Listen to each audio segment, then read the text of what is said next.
If you are stuck at 0 to 5 views daily, or you are struggling with getting subscribers, then it is possible that you are making the same mistake that I made when I started my first YouTube channel 5 years ago. There are 7 hidden settings that I'm going to be showing you on this video that YouTube will never tell you about.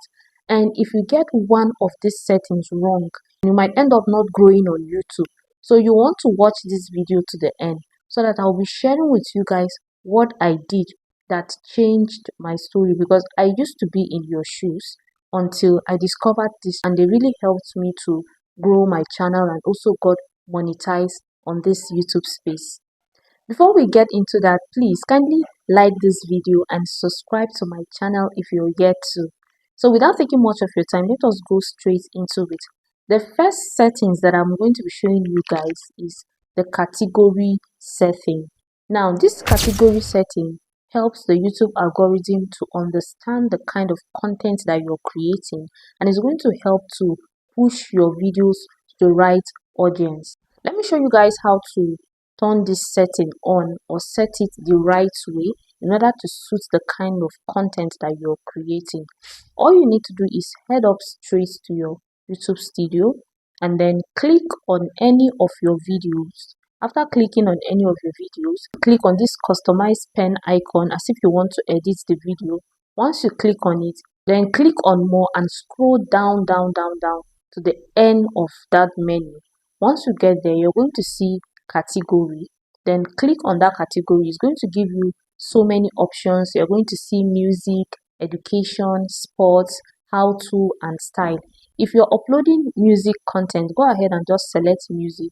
If you're uploading sports or gaming, go ahead and select sports or gaming. If your content has to do with all this DIY, or you're teaching people how to do something on YouTube, maybe you're teaching people how to grow on YouTube, or you're doing all those skincare, DIY, and the rest, then you want to select how to and style. There is actually a way that you can actually do this setting once, and anytime you're uploading your videos, it will automatically select it for you without you changing it. But for the sake of this video, I'll be teaching you guys this particular one. Maybe I'll create another video for that specifically. Anytime you're uploading your video, always change the category to how to and style, depending on the type of content that you're creating, so that it's going to help the YouTube algorithm to understand the type of content you're creating and push it to the right audience. The second settings that might look simple and irrelevant to a lot of people, and maybe in some cases they skip it, is the not made for kids settings. Now, when you're uploading your videos, when you click on more, you're going to see a lot of options down. You're going to see this particular setting that is showing you visibility. So once you click on the visibility, you're going to see audience, and if you click on audience, it's going to give you two options, which is the made for kids or not made for kids. Except you're creating content that has to do with readings and rhymes or all these kids stuff, please always select the no, not made for kids. If you decide to ignore, or you mistakenly click on the yes, your content will be pushed to the kids platform, and when it gets to the kid platform, it is also going to be scanned, and if they should check that the content is not really for kids, that video might be buried for life until we decide to change it back to no, it's not meant for kids. Setting number 3 is the altered content.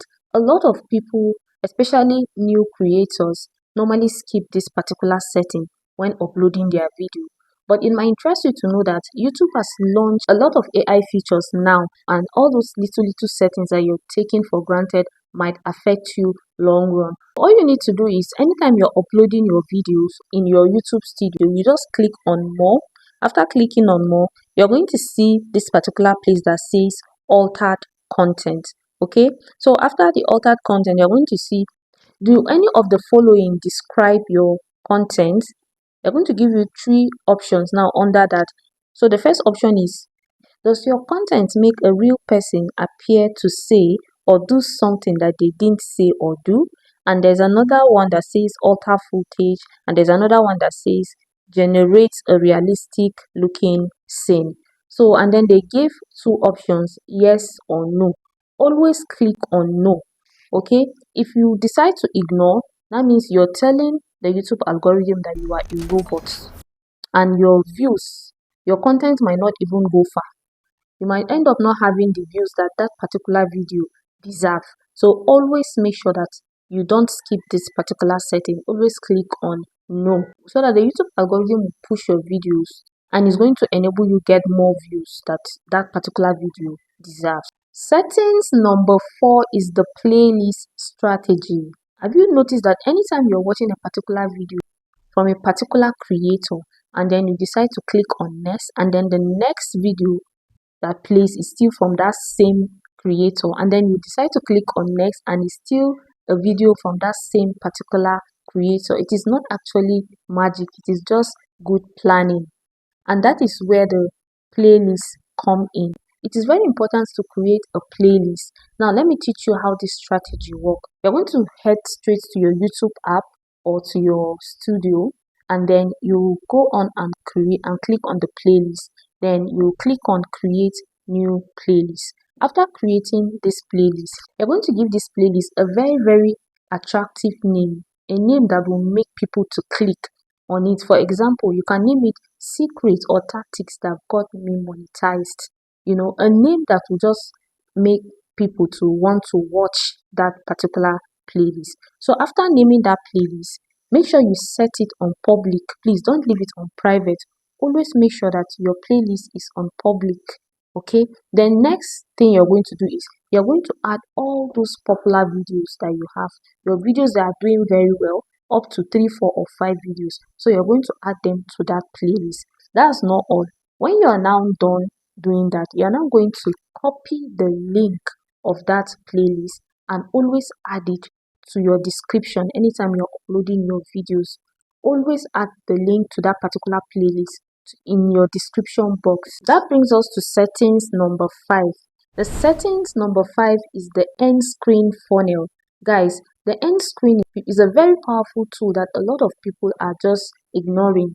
YouTube knows why they put all those settings in place so that you can make very good use of it in order to help you grow on YouTube.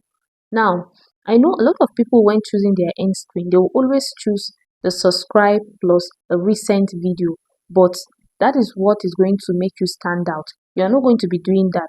When you're now choosing your end screen, you're going to be selecting playlists, okay? And the playlist you're going to be putting will be that playlist that you created with 5, 3, or 4 of those videos of yours that are doing very well.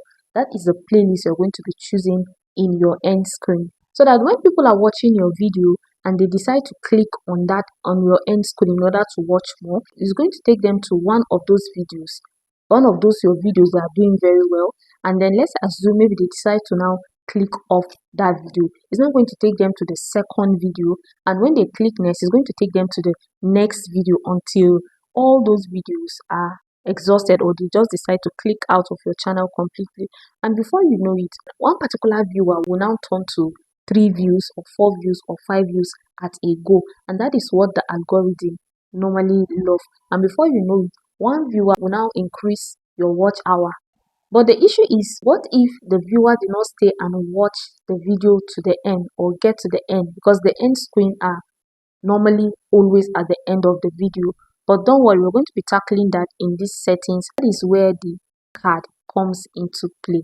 Always trigger curiosity, and I will always advise you to put an end card in the first 20 seconds of any video that you're creating, and let it always be that playlist that you created, that you put 2 to 3 or 5 of your most watched video, or 5 of those your videos that are doing very well.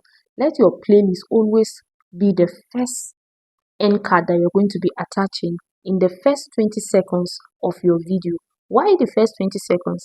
Because there are people that's like, anytime they're watching a particular content and they don't find that content interesting, they are very fast to click off. But in that first 20 minutes, once you're able to, put in an end card and it just pop up, it's possible that that title will trigger curiosity in them, and they will want to click and watch. They want to know what is in that particular video. So once they click it, they will end up watching 3 to 4 more of those videos, which I'm sure that they will find that video interesting. So just make sure that the content you're creating are valuable and they are interesting. Let them be content that people will want to watch and people will want more, and it will also make them to stay longer in your channel. And another good thing about the card is you can actually put 2 to 4 card in a particular video. So guys, please make good use of these settings. Don't just skip them. Always add your card. It's very, very important. It's going to help you grow. It's going to help to attract more people to your channel. The card is actually a trap. It's going to help to trap people and continue to keep them watching on a loop. And that is what the algorithm loves. Once people are watching your videos on a loop, like they're moving to the next and then the next and then the next, that is what the algorithm love. The algorithm will now know that yes, people are loving the content, and the algorithm will continue to push your content to even a more wider audience. That brings us to the end of this video, guys. If you made it to the end of this video, thank you so much for watching, and hope you're going to be implementing these settings, and I'll be here waiting. Let me know if you are able to do it and it was able to help your YouTube growth journey. And if you're still yet to subscribe, please guys, kindly subscribe to my channel and don't forget to like this video. Do well to turn on your notification bell so that anytime I upload new content like this, you'll be among the first to be notified. See you guys in our next video. Bye.